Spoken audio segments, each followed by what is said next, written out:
رمضان رمضان رمضان يا حبيب تقبل الله منكم منا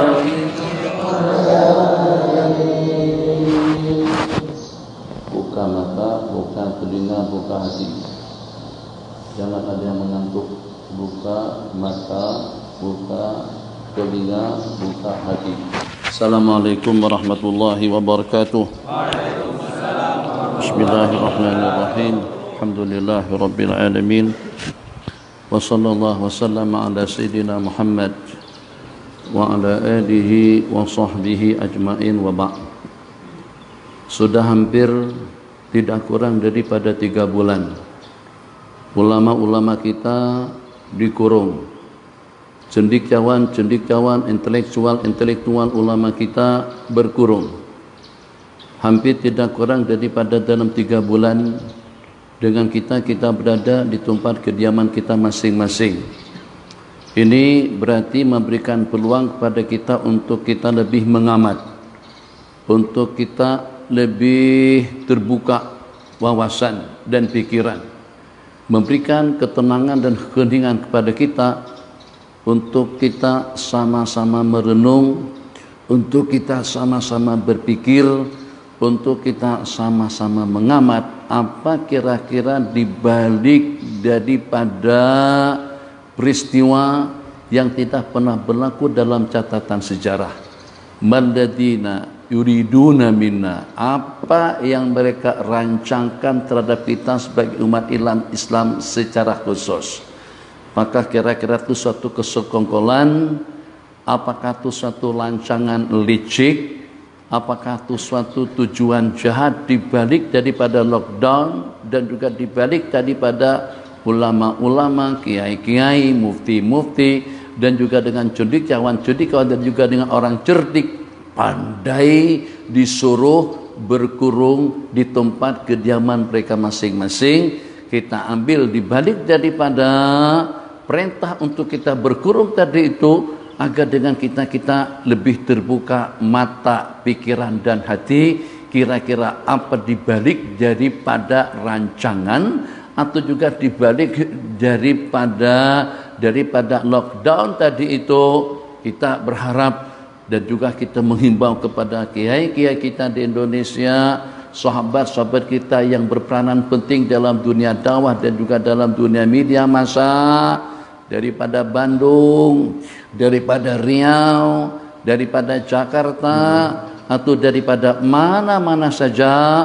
Begitu juga tidak terkecuali cendekiawan yang ada di Malaysia, Datu Mufti, Datu Sri, tidak terkecuali juga dengan pemerintahan daripada beberapa negara Islam yang dengan kita bernasib dengan nasib yang sama, dengan keadaan yang sama. Untuk kita berpikir, untuk kita merenung sejenak, ini dengan kita tidak boleh tinggal diam.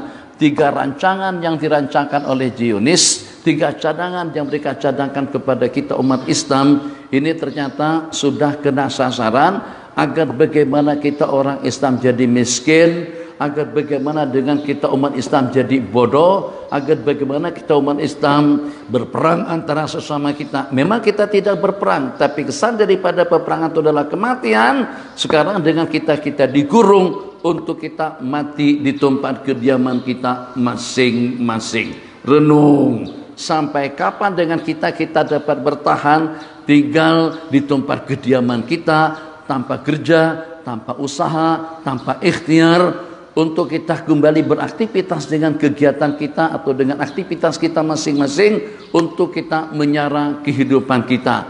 Apa kira-kira dibalik daripada lockdown tadi itu? Bagaimana kira-kira menurut kalian? Bagaimana kira-kira menurut kalian kalau pada saat ketika ternyata ada berita di kampung kita Tegalwaru terdapat 3 ekor tikus, langsung dengan bom atom atau dengan senjata nuklir atau dengan pesawat F-16 itu kita arahkan, tank-tanknya kita arahkan untuk kita memusnahkan tikus yang 3 ekor tadi itu. Bagaimana kira-kira kalau pada itu dengan sebuah hotel, katakan saja seperti dengan HI, Hotel Indonesia, Katakan saja dengan seumpama KLCC, 2 menara kembar di Malaysia.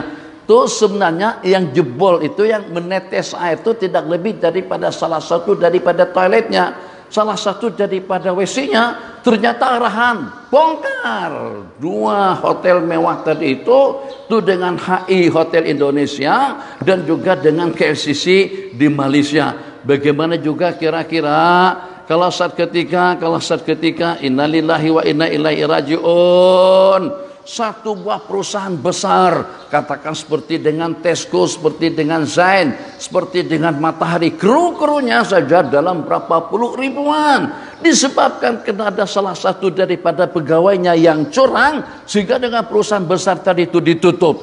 Gimana kira-kira? Ini perumpamaan supaya kamu tuh berpikir, dan juga para pendengar pun juga berpikir, dan juga dengan yang menguasai media massa pun juga berpikir, ulama-ulama kita berpikir, cendekiawan-cendekiawan kita pun juga berpikir, dan juga dunia Islam harus berpikir bagaimana kira-kira dengan seumpama corona ternyata membuat dunia jadi mogok total.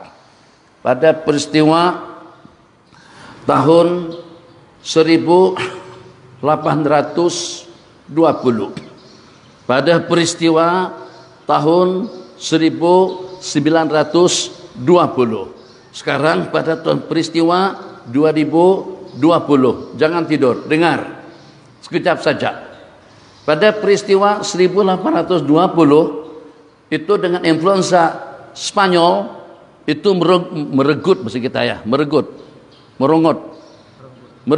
nyawa tidak kurang daripada dalam 100 juta.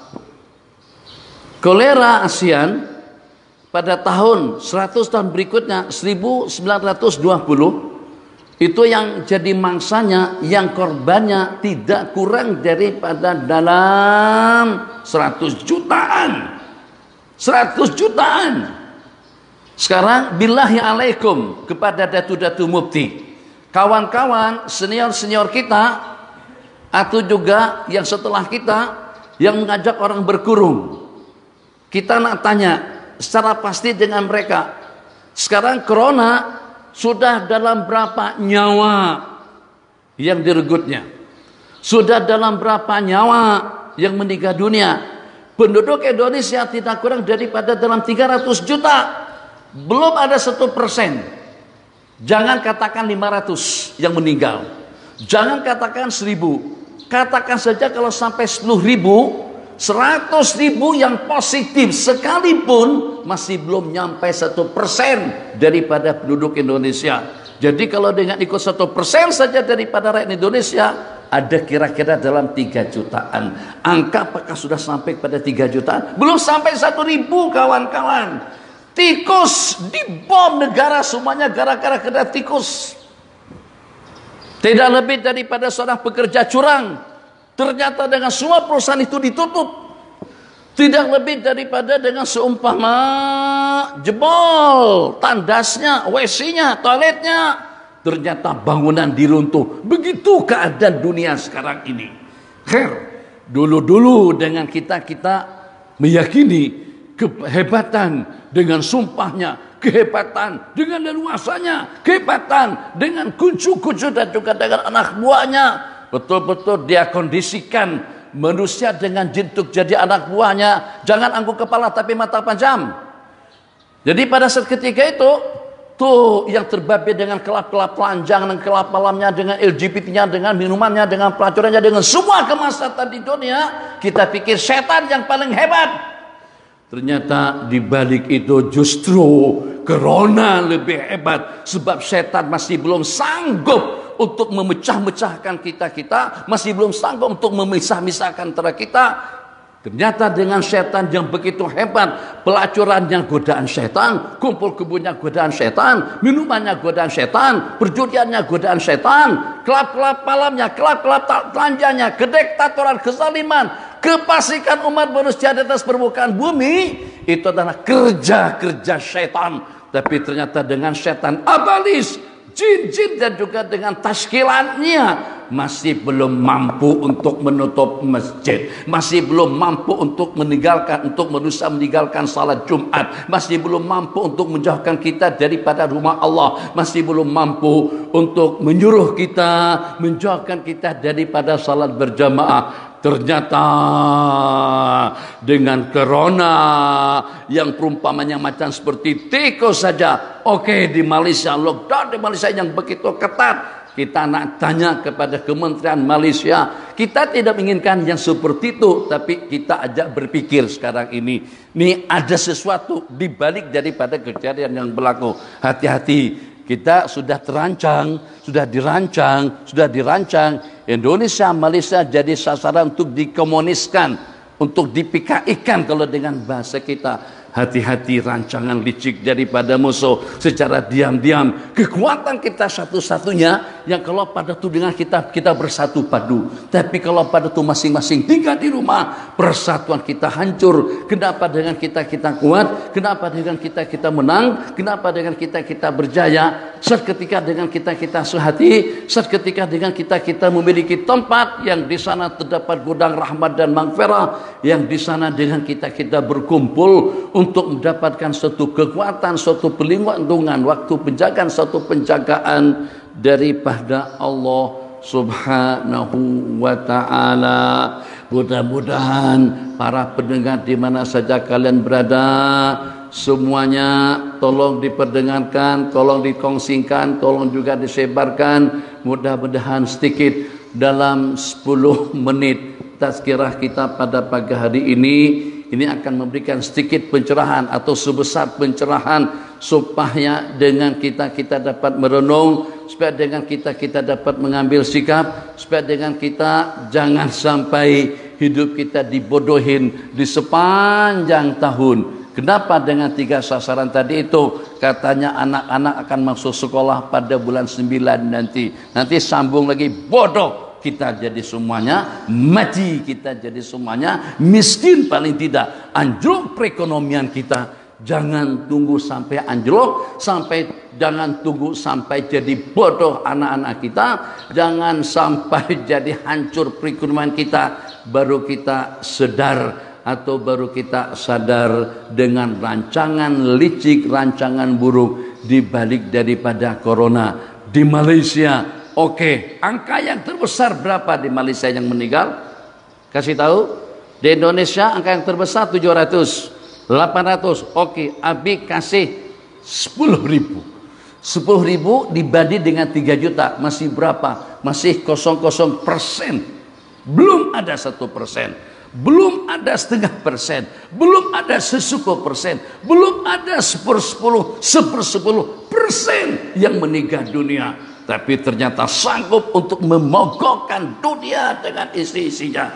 Di Malaysia tidak sampai 100 yang meninggal. Oke, yang positif dengan corona atau dengan COVID-19, yang positif sampai dalam 5.000-an, 6.000-an, katakan saja 10.000. Banding dengan rakyat Malaysia 30 juta, 1%-nya saja belum nyampe. 1% itu dalam 300.000 orang. 300.000 orang, belum sampai 1.000, bahkan belum sampai 200 yang meninggal. Tapi ternyata yang segitu cuman kita tidak inginkan lebih daripada itu. Yang segitu cuman ternyata sudah mampu untuk memogokkan kita. Apa kira-kira di balik pemogokan tadi itu? Renung. Kiai Agim harus berpikir. Itu dengan Ustaz Adi juga harus berpikir. Ustaz Samad juga harus berpikir. Ustaz Mansur, Yusuf Mansur juga berpikir. Kenapa saya sebut 4 orang saudara saya tadi itu? Sebab karena kita sama-sama